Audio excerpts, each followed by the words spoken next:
আসসালামু আলাইকুম everyone. So আমরা লাস্ট ভিডিওতে যতটুকু পড়েছিলাম, আমরা আপনাদের আশা করি মনে আছে আমরা এই স্লাইডটা পর্যন্ত পড়া শেষ করেছিলাম। সো আমরা যদি এখন নেক্সট স্লাইডে যাই তাহলে আমাদের কী করতে হবে একটু দেখেন। আমাদেরকে যে চেঞ্জগুলো আমরা করতে হবে জানছি, সেগুলো আমরা এখন এখানে দেখবো। যেমন এখানে আমাদেরকে পার্সন চেঞ্জ করতে হবে। কীভাবে আমরা পার্সনটা চেঞ্জ করব একটু যদি খেয়াল করি, তাহলে পার্সন চেঞ্জ করতে হলে আমাদের যেটা করতে হবে, ফার্স্ট পার্সন থাকলে সেটাকে সাবজেক্ট অনুযায়ী চেঞ্জ করতে হবে। ফর এক্সাম্পল আমি লিখলাম, মনে করেন আমি লিখলাম she said I am hungry। একটু আগে এই সেন্টেন্সটা যেহেতু লিখেছিলাম আমি আবার লিখলাম, দেখেন she said I am hungry। এখানে একটু যেটা হচ্ছে, তাহলে এখানে ফার্স্ট পার্সন, এটা অবশ্যই আমরা চেঞ্জ করতে হবে। কারণ আমরা কি পড়েছি যে ডিরেক্ট সেন্টেন্স বা ইনডিরেক্ট ন্যারেশন যেটাই হোক, সেটা হচ্ছে সবসময় আমরা একটা ব্যক্তির কথা যখন আর নিজের ভাষায় তুলে ধরছি তখন সেটা ইনডিরেক্ট হয়ে যায়। ঠিক আছে, এখন আমি যখন এই কথাটা আরেকজনকে বলবো যে সে বলল আমি ক্ষুধার্ত, আমি কীভাবে বলবো? রাদার আমি কি বলবো যে সে বলল যে সে ক্ষুধার্ত। তাহলে আমরা তখন সাবজেক্টটা অটোমেটিক্যালি চেঞ্জ করে আমরা কি করতে হবে, she said that she was, or বাকিটা আমরা পরে শিখবো আমরা। আচ্ছা, একটু খেয়াল করি। তাহলে এরপরে আমাদেরকে যেটা করতে হবে, সেকেন্ড পার্সনেও সেমভাবে আমাদেরকে কি করতে হবে, সাবজেক্টটা চেঞ্জ করতে হবে, অবজেক্টটা চেঞ্জ করতে হবে। আচ্ছা, থার্ড পার্সনে আমাদেরকে যেটা করতে হবে, থার্ড পার্সনে ওখানে আর কোনো চেঞ্জ করতে হবে না, কারণ third person already he she দেওয়াই থাকবে। সো এটাকে আপনি আর কি চেঞ্জ করবেন? হি আর শিকে তো আপনি কখনো নিজের ভাষায় বলতে পারবেন না, এটা তো অটোমেটিকলি সেইভাবে থেকে যাবে। So that requires of no change. Okay, next যে জিনিসটা আমাদের করতে হচ্ছে, সাবজেক্ট অবজেক্ট পজেসিভ। একটু খেয়াল করি, subject, we all know what is subject, we all know what is object, some of us might not know what is a possessive. So possessive কী জিনিস? পজেস করা, আমরা বলি না সে খুব পজেসিভ। এই টার্মটার সাথে তো আপনারা এই ইয়াং জেনারেশন খুব বেশি পরিচিত হওয়ার কথা, যে অমুক বা তমুক, আই নো ইউ আন্ডারস্ট্যান্ড, সে খুব পজেসিভ। এখন পজেসিভ মানে কি? সে খুব জোর খাটায়, সে খুব দেখায় যে, আমি সেন্টেন্সটা একটু অন্যভাবে দেওয়ার চেষ্টা করি। যেমন আমি বললাম যে দিস পেন ইজ মাইন, তাহলে আমি বললাম যে এটা আমার কলম, এটা নিয়ে এটা কেউ ধরতে পারবে না। তখন আমি কি বলবো? যে সে খুবই পজিটিভ তার কলমের ব্যাপারে। ঠিক আছে, তাহলে এখন পজিটিভ মানে কি? পজিটিভ মানে যখন আমরা মালিকানা বুঝাই। কি বুঝাই? আমরা মালিকানা বুঝাই। সো আমরা জানি তো মালিকানা মানে কি না? আমরা মানে যখন যে কেউ বুঝাবে যে এটা আমার, মাই, যখন কেউ বলবে এটা তোমার, your, এটা আমাদের, এটা তার, সেম, তাদের, এটার। তাহলে এই যে মালিকানাটা বোঝানো হচ্ছে, এটাই হচ্ছে পজেসিভ। বুঝছি আমরা সবাই? ওকে, নেক্সট আমরা এতক্ষণ যা পড়লাম সেটারই একটা এক্সারসাইজ দেওয়া আছে। আমি এই পার্টগুলোতে যাব না আপাতত, যেগুলো আমরা করিনি, আমরা টেন্স চেঞ্জ এখনও শিখিনি, ওগুলো আমরা দেখছি না এখন। আমরা যেটা দেখছি, যেটা আমরা শিখেছি, সেটা কি? আমরা পড়লাম সেড টু থাকলে টোল্ড, পেয়েছি। আমরা পড়েছি ইনভার্টেড কমা পরিবর্তে দ্যাট। আমরা পড়েছি যে সাবজেক্ট থাকলে, এই যে সাবজেক্টটা এটা থাকলে, সরি পার্সনটা আমরা কি করতে হবে? চেঞ্জ করতে হবে। পার্সন চেঞ্জ করলাম, আয়ের পরিবর্তে আমরা হি লিখলাম। ঠিক আছে, তাহলে অবজেক্টটা আমরা চেঞ্জ করছি না? যেমন এখানে পজিটিভ যেটা, ইউ যেটা, এগুলো আমরা চেঞ্জ করছি, ডেফিনেটলি করছি। এখানে পজিটিভটাকে আমরা চেঞ্জ করে আমরা কি লিখলাম? হিজ লিখলাম। কেন? কারণ হচ্ছে এখানে আমরা তার কথা বলছি, এখানে আমি ইনভলভড না, এখানে এটা তার। কি বলছে একটু খেয়াল করেন, he said to me I was solving my problem with the help of you. That means he, এই যে আই ওয়াজ, এখানে আইটা হচ্ছে এই যে হি, এই মানুষটা। এরপরে সে কি করলো? সে মাই প্রবলেম বলে কার প্রবলেম বুঝিয়েছে? তার নিজস্ব problem, that is not my problem. So সেজন্যই আমাদেরকে এখানে মায়ের পরিবর্তে হিজ লিখতে হলো। বাট খেয়াল করি, এখানে ইউটা এখানে এসে মি হয়ে গেছে। কেন? কারণ হচ্ছে এই ইউটা হচ্ছে আমি। সোজা কথায় ন্যারেশনে ইনডিরেক্ট মানেই আমি যখন কোনো কিছু নিজের ভাষায় এক্সপ্লেন করছি, আরেকজনের কথা আমি এক্সপ্লেন করছি। তো এখন যখন আমি আরেকজনের কথা এক্সপ্লেন করছি, তখন সে আমাকে বলছিল যে সে তার সব প্রবলেম সলভ করছে আমার সাহায্যে। সেই জন্য এই ইউটা কি হয়ে গেল? মাই হয়ে গেল, সরি মি হয়ে গেল। এভাবে আমাদেরকে বুঝে অবজেক্ট, পজিটিভ, সাবজেক্ট চেঞ্জ করতে হবে। সেড টু এর পরিবর্তে টোল্ড লিখতে হবে, ইনভার্টেড কমার পরিবর্তে দ্যাট লিখতে হবে, যদি সেটা অ্যাসার্টিভ কিংবা অপটেটিভ কিংবা এক্সক্লেমেটরি হয়। যেহেতু আমরা জানি যে ইন্টারোগেটিভ এবং ইম্পারেটিভে ব্যাপারটা একটু ডিফারেন্ট। ওকে, সো এক্সাম্পলগুলো আপনারা দেখতে পাচ্ছেন, you will get the slide, so not a problem. Next, এখন শুরু হচ্ছে আমাদের মেইন কাজটা। সেটা কি? সেটা হচ্ছে প্রেজেন্ট ইনডিফিনিট, পাস্ট ইনডিফিনিট। দেখছে আপনাদের কাছে হয়তো একটু কনফিউজিং মনে হতে পারে, যারা যদি আপনার ন্যারেশন অনেক আগে থেকে করছেন, বাট ওই যে ভয়ের কারণে অনেকে ন্যারেশন ধরেই দেখেন। সো হয়তো আপনার কাছে মনে হতে পারে এই হিজিবিজি জিনিসগুলো কি। দেখেন, সোজা কথায় ডিরেক্ট স্পিচটা যখন আমরা ইনডিরেক্ট স্পিচে নিয়ে যাব, তখন সকল প্রেজেন্ট পাস্ট হয়ে যাবে। পাস্ট টেন্স হচ্ছে কীভাবে, দেখেন একটু খেয়াল করেন। আমি কেন বললাম সকল প্রেজেন্ট পাস্ট টেন্স হয়ে যাবে? আপনি চিন্তা করতাম যে উনি মার্ক করলো প্রেজেন্ট ইনডিফিনিট, মার্ক করলো পাস্ট ইনডিফিনিট, বাট উনি বলছে সকল প্রেজেন্ট। কেন?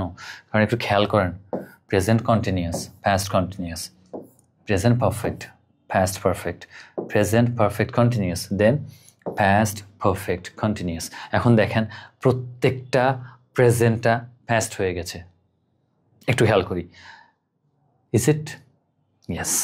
ওকে, এখন আসেন প্রেজেন্ট ইনডিফিনিটে যখন পাস্ট ইনডিফিনিট হয়ে যাচ্ছে, কি চেঞ্জেস আমরা আনতে হচ্ছে? এটার জন্য স্যার একটু আপনাকে কি জানতে হবে? স্ট্রাকচারটা জানতে হবে। অনেকে আপনাকে বলবে টেন্স লাগবে না, টেন্স দরকার নাই, এটা সেটা হ্যান ত্যান, বাট একাডেমিক পড়াশোনার জন্য আপনাকে টেন্স জানতেই হবে। Yes boss. দেখেন একটু বস খেয়াল করেন, এখানে প্রেজেন্ট ইনডিফিনিট আছে, এটা পাস্ট ইনডিফিনিট চলে যাচ্ছে। একটু যদি আমরা খেয়াল করি প্রেজেন্ট ইনডিফিনিট স্ট্রাকচারটা কি, খুবই সিম্পল। একটু আমি কালারটা যদি চেঞ্জ করি, আপনাদের মনোটোনি চলে আসতে পারে। You might become monotonous, you might start feeling monotonous. আমি একটু কালারটা ইয়েলো দিই, দেখি how does it look. Okay, so আমরা যেটা করতে হবে, আমরা এখানে সাবজেক্ট কি? It's not readable I guess. Let's go to that slide, let's open a page. Okay, so present indefinite আমরা জানি, present indefinite. So what is present indefinite? যেখানে একটা সাবজেক্ট থাকবে, যেখানে একটা ভার্ব থাকবে, যেটা শুধুমাত্র প্রেজেন্ট টেন্সের ভার্ব, আর একটা অবজেক্ট থাকবে। ঠিক আছে, এটাই হচ্ছে কি প্রেজেন্ট ইনডিফিনিট টেন্স। এখন এই প্রেজেন্ট ইনডিফিনিটটা যখন ন্যারেশনের মধ্যে আমরা ইনডিরেক্ট করব, তখন সেটা হয়ে যাবে পাস্ট ইনডিফিনিট। কি হয়ে যাবে স্যার? Past indefinite. কিভাবে একটু খেয়াল করি। আমি লিখলাম Sadman said I love cricket. তাহলে একটু খেয়াল করি, Sadman said I love cricket, অথবা আমি বললাম সাদমান said, আরেকটা এক্সাম্পল লিখি, Sadman said I watch football. তাহলে এখন একটু খেয়াল করি, যদি এগুলো দেখতে একটু চিরন্তন সত্য অভ্যাসগত কাজের মতো হয়ে যাচ্ছে, যেগুলোর একটা ডিফারেন্ট রুলস আছে, বাট তারপরে আমরা এটাকে প্রেজেন্ট ইনডিফিনিট ভেবে একটু চিন্তা করি, যেটাকে নর্মালটা আমরা যদি চিন্তা করি, তাহলে এটা আমরা পড়লাম প্রেজেন্ট সাবজেক্ট টেন্স। যদি প্রেজেন্ট ইনডিফিনিট থাকে, সেটা পাস্ট ইনডিফিনিট চলে যাবে। তাহলে পাস্ট ইনডিফিনিট আমরা যখন এটাকে নিয়ে যাব, তখন এটা কি হবে? সাবজেক্ট প্লাস, আমরা জানি যে পাস্ট ইনডিফিনিটে এখানে যখন প্রেজেন্ট, সেটা এখানে এসে পাস্ট হয়ে যায়, প্লাস অবজেক্ট। ওকে, সো আমরা যেটা করতে হবে, এই এক্সাম্পলটা আমরা যদি একটু চিন্তা করি, বস একটু খেয়াল করেন, সাদমান said that, যেহেতু আমরা জানি সেট থাকলে সেট বসাইতে পারবো আমরা, ইনভার্টেড কমা পরিবর্তে দ্যাট। আমরা পড়েছিলাম কি হয়ে যাবে? পার্সনটা চেঞ্জ হয়ে যাবে। তাহলে এখানে এটা কে কার কথা বলছে? সাদমান। তো সাদমান আমার কাছে আমি, এরা সাদমানটাকে আমি না, সাদমান আরেকজন। তাহলে সাদমান অটোমেটিক্যালি, যেহেতু একটা ছেলে, তাহলে হি লাভটা হয়ে যাবে লাভড ক্রিকেট।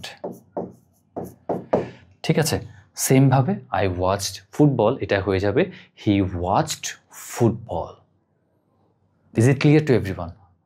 ওকে, একটু আমরা নেক্সট স্লাইডে যাই, খেয়াল করি। সেমভাবে প্রেজেন্ট কন্টিনিউয়াস একটা, past continuous, present perfect, past perfect, present perfect continuous, past perfect continuous. এখন একটা খেয়াল রাখতে হবে স্যার, খেয়ালটা কী রাখবো আমরা?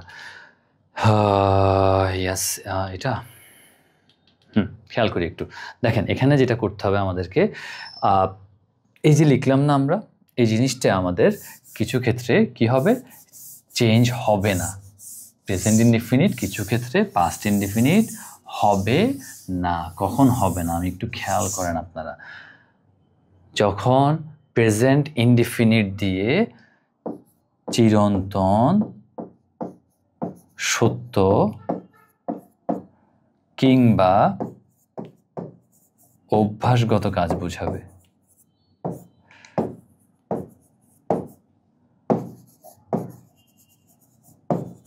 ঠিক আছে, যেমন একটু আগে আমি বললাম যে আমার সেন্টেন্সগুলো হয়তো একটু কন্ট্রাডিক্টরি হয়ে যেতে পারে, যেহেতু হচ্ছে ওগুলো I love football, sorry I love cricket, then হচ্ছে আই ওয়াচ ফুটবল, এগুলো একটু কাইন্ড অফ হয়ে যায়, বাট ওই সেন্সে আই গো টু স্কুলও হয়ে যায়। বাট আমরা যদি বুঝি যে এটা আদতে এটা অভ্যাসই বুঝাচ্ছে, যেমন কেউ বলল আই ওয়াচ ফুটবল রেগুলারলি, তাহলে এটা কি বুঝাচ্ছে? ডেফিনেটলি এটা অভ্যাস, সে সবসময় ফুটবল দেখে। বুঝেছেন? আরেকটা কি, চিরন্তন সত্য, যেমন যেটা সবাই লিখে ওটাই লিখি, the sun rises in the east. খেয়াল করেন এই দুইটা সেন্টেন্স যদি একটু দেখি আমরা, এগুলো দিয়ে চিরন্তন সত্য এবং অভ্যাস বোঝানো হচ্ছে। যখন এরকম বোঝানো হবে তখন সেটা আর কোনো চেঞ্জ হবে না। চেঞ্জ হবে না মানে আমাদের রিপোর্টেড স্পিচে হবে না, রিপোর্টিং ভার্বটা কিন্তু চেঞ্জ করতে হবে। যেমন আমি যদি লিখি আবির সেড টু মি, এরপর আমি যে কোনো একটা সেন্টেন্স লিখলাম যে আই ওয়াচ ফুটবল রেগুলারলি। খেয়াল করেন একটু, ঠিক আছে? তাহলে Abir said to me I watch football regularly, আমি চেঞ্জ হবে না বলেছি মানে এই না যে পুরো সেন্টেন্সটা অ্যাজ ইট ইজ আমরা বসিয়ে দিব, নো, আমরা এখানে যে চেঞ্জটা করতেই হবে।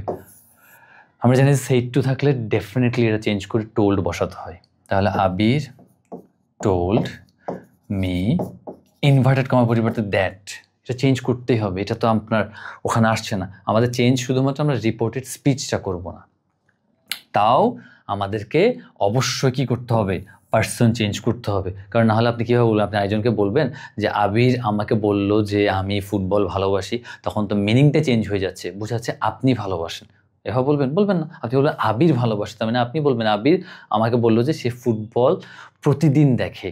তাহলে তখন আপনি অটোমেটিকলি, তখন যদিও ফার্স্ট সেন্টেন্সটা স্টার্ট করেছেন আবির আমাকে বললো, বাট আপনি বলার টাইমে বলছেন সে প্রতিদিন ফুটবল দেখে, তার মানে কি আপনি অটোমেটিকলি আবিরের এই আইটা কি করে ফেললেন, চেঞ্জ করে ফেললেন। তাহলে তখন আমার করতে হবে Abir told me that he watches football regularly. আচ্ছা, এখন আপনি বলতে পারেন যে স্যার আপনি বললেন চেঞ্জ হবে না, আপনি করতে করতে সব কিছু চেঞ্জ করে ফেললেন, আপনি ওয়াচটাকেও ওয়াচেস করে ফেললেন। আচ্ছা, ওয়াচটাকে ওয়াচেস করার একটাই কারণ, এটা আমরা সবাই জানি, আবার অনেকেই জানি না, আবার সবাই জানি, আবার সবাই জানি না। আমরা হচ্ছে প্রেজেন্ট টেন্সের এই ব্যাপারটা আমরা এখনও বুঝতে পারি না। কোন ব্যাপারটা আমি একটু আপনাদেরকে বলি। কখন ভার্বের সাথে অ্যাজ বা ইএস যুক্ত হয়, এত সহজ একটা জিনিস, আমরা এটা নিয়ে আজীবন একটা তেনা পেঁচাতেই থাকি, but it never make sense to us. Why man? একটু খেয়াল করেন না, আপনার কখন অ্যাজ বা ইএস বসাচ্ছি, খুবই সিম্পল। আপনার শুধুমাত্র দুইটা কন্ডিশন যদি মিট করে তখনই ভার্বের সাথে অ্যাজ বা ইএস যুক্ত হবে, আর জীবনে আপনি চাইলেও পারবেন না, আপনি কখনোই পারবেন না। দুইটা জিনিস, দুইটা কন্ডিশন অবশ্যই মিট করতে হবে, তাহলেই আপনি ভার্বের সাথে অ্যাজ বা ইএস বসাতে পারবেন। প্রথমটা কোনটা? প্রথমটা হচ্ছে সেন্টেন্সটা হচ্ছে আপনাকে কি করতে হবে, সেন্টেন্সটা অবশ্যই প্রেজেন্ট ইনডিফিনিট হতে হবে।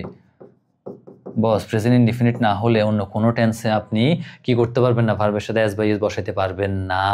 আপনি কখনোই বলতে পারবেন না যে আই এম গোস, বলতে পারবেন? পারবেন না। বলতে হবে আই এম গোয়িং বা হি ইজ গোস, বলতে পারবেন না, কখনোই পারবেন না। আরেকটা নিয়ম কি, আরেকটা কন্ডিশন কি, অবশ্যই সাবজেক্টটা থার্ড পারসন সিঙ্গুলার নাম্বার হইতে হবে। থার্ড পারসন, আবার থার্ড পারসনের মধ্যে প্লুরাল হইলে হবে না, দে আসলে কিন্তু আর হবে না। থার্ড পার্সনের মধ্যে প্লুরাল হইলে হবে না। সো আমাদেরকে দেখেন আপনাদের কথার ফ্লোতে আমি প্লুরাল লিখে ফেলতেছিলাম। আচ্ছা, এটাকে আমি একটু মুছে দিই। থার্ড পার্সনটা সিঙ্গুলার হইতে হবে। বস, এই দুইটা নিয়ম যদি, এই দুইটা কন্ডিশন যদি মিট না করে, তাহলে আপনি জীবনে আর টেনশন করতে হবে না কোথায়। আপনি যদি দেখেন যে প্রেজেন্ট ইনডিফিনিট টেন্সের সেন্টেন্স প্লাস সাবজেক্টটা থার্ড পার্সন সিঙ্গুলার নাম্বার, তখনই এস বাই এস বসাবেন, নাইলে আর কখনোই আপনারা বসাইতে হবে না। এই দুইটা কন্ডিশন মাথায় রাখেন, আর জীবনে আপনার কি হবে না, এস বাই এস বসাইতে ভুল হবে না। এই যে এখানে খেয়াল করেন, আমি এখানে হি ওয়াচেস ফুটবল, সাবজেক্ট প্লাস ভার্বের প্রেজেন্ট ফর্ম প্লাস অবজেক্ট, তাহলে কি হয়েছে, এটা প্রেজেন্ট ইনডিফিনিট। ফার্স্ট কন্ডিশন আমরা মিট করলাম। সেকেন্ড কন্ডিশন কি, subject third person singular number হইতে হবে। তাহলে সাবজেক্ট কি থার্ড পার্সন নাকি থার্ড পার্সন না, থার্ড পার্সন ডেফিনেটলি, হি হচ্ছে থার্ড পার্সন, আবার হি মানে কয়জন, একজন, তার মানে থার্ড পার্সন সিঙ্গুলার নাম্বার। তাহলে বস আমাদের দুইটা কন্ডিশনে কি হচ্ছে, মিট করছে। একটা হচ্ছে sentence present tense, sorry not present tense, present indefinite tense, আর একটা হচ্ছে subject third person singular number. এই দুইটা কন্ডিশন যখন মিট করবে, তখনই বস আমরা কি লিখবো, ভার্বের সাথে এস বাই এস। আজকের পরে আর ঝামেলা করিয়েন না। ওকে, নেক্সট স্লাইডে আমরা একটু যাই।